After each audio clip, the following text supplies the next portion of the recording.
পঞ্চায়ত নিৰ্বাচনৰ সমাগত শাসকীয় দল ভাৰতীয় জনতা পাৰ্টিৰ চামগুৰি সমষ্টিৰ গৰাজান জিলা পৰিষদৰ পৰা বিজেপি এজিপি দলৰ মিত্ৰজোঁটৰ হৈ প্ৰাৰ্থিত্ব প্ৰত্যাশী এলিজা ৰহমান। যদি বিজেপি এজিপি দলৰ মিত্ৰজোঁটে এলিজা ৰহমানক প্ৰাৰ্থিত্ব দিয়ে তেনেহলে গৰাজান ZPC তথা গৰাজান জিলা পৰিষদৰ পৰা প্ৰতিদ্বন্দ্বিতা কৰাৰ মন মেলিছে এলিজা ৰহমানে।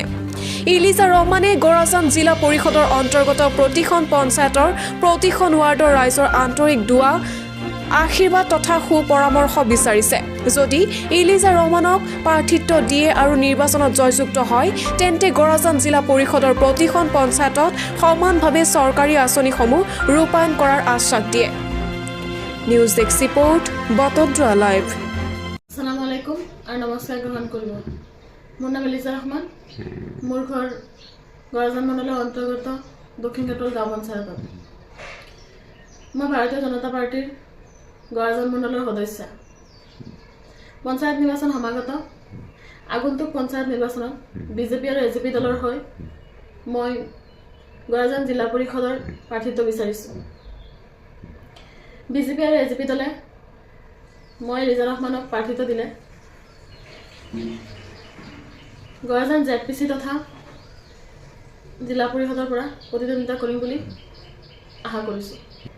গতিকে মই এলিজা ৰহমানে গৰাজান জিলা পৰিষদৰ অন্তৰ্গত প্ৰতিখন পঞ্চায়তৰ প্ৰতিখন ৱাৰ্ডৰ ৰাইজৰ আন্তৰিক দুৱা আৰু সহযোগিতা কামনা কৰিছোঁ আৰু তেখেতসকলৰ সুপৰামৰ্শ বিচাৰিছোঁ। গৰাজান জিলা পৰিষদৰ পৰা মই প্ৰাৰ্থী হিচাপে জয়যুক্ত হ'লে মই গৰাজান জিলা পৰিষদৰ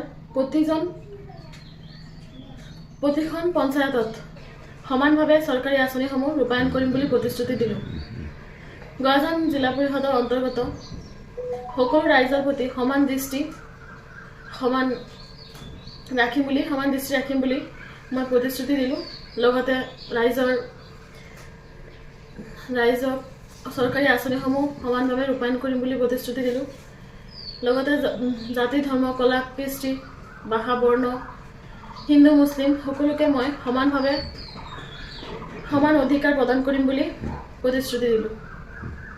সদুশেষত শাসকীয় পক্ষত থাকি ৰাইজৰ উন্নয়ন, সমাজৰ উন্নয়ন, ৰাস্তা ঘাটৰ উন্নয়ন, শিক্ষাৰ উন্নয়ন, অনুষ্ঠান প্ৰতিষ্ঠানৰ উন্নয়ন, চিকিৎসাৰ উন্নয়ন তথা চামগুৰি সমষ্টিৰ সাৰ্বজনীন উন্নয়নৰ কথা চিন্তা কৰি আপোনালোকক বিজেপি আৰু এজিপি দলৰ লগত মনোনীত প্ৰাৰ্থীসকলক ৰাষ্ট্ৰ নিৰ্মাণৰ স্বাৰ্থত আপোনালোকৰ বহুমূলীয়া ভোটদান কৰি জয়যুক্ত কৰিব বুলি মই আপোনালোকক ওচৰত দুৱা বিচাৰিছোঁ, বিনম্ৰ অনুৰোধ বিচাৰিছোঁ। এইখিনি কৈ মই আজি কথা ইয়াতে শেষ কৰিছোঁ। আসসালামু আলাইকুম।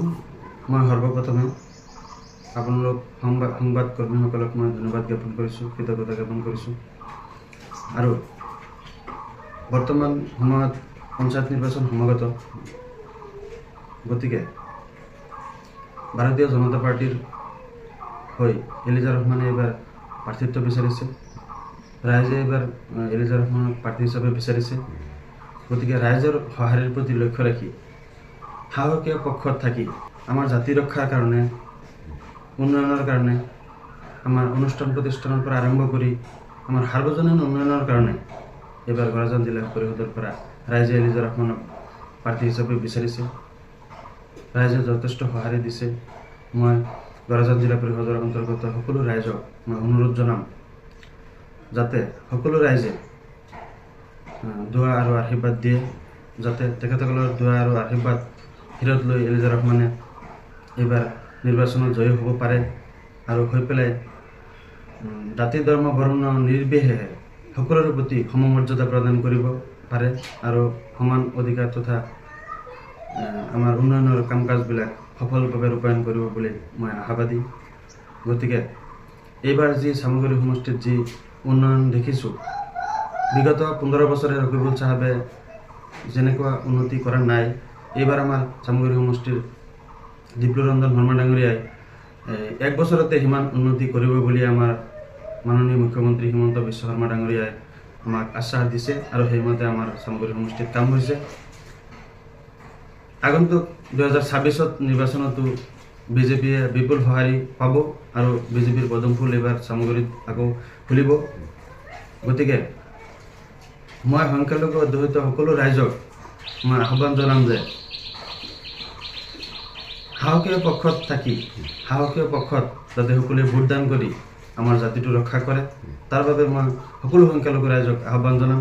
লগতে মই মুখ্যমন্ত্ৰী হিমন্ত বিশ্ব শৰ্মা ডাঙৰীয়াক ধন্যবাদ জনাইছোঁ আৰু কৃতজ্ঞতা জনাইছোঁ। তেখেতে আমাৰ সংখ্যালঘুৰ কাৰণে যিমান উন্নয়নমূলক আঁচনি দিছে তাৰ প্ৰতি আমি সকলোৱে তেখেতক শ্ৰদ্ধা জ্ঞাপন কৰিছোঁ, ধন্যবাদ জ্ঞাপন কৰিছোঁ। আমাৰ মুখ্যমন্ত্ৰী হিমন্ত বিশ্ব শৰ্মা ডাঙৰীয়াই আমাৰ সংখ্যালঘু ৰাইজৰ প্ৰতি যথেষ্ট সঁহাৰি তথা যথেষ্ট উন্নয়নমূলক কাম দিছে।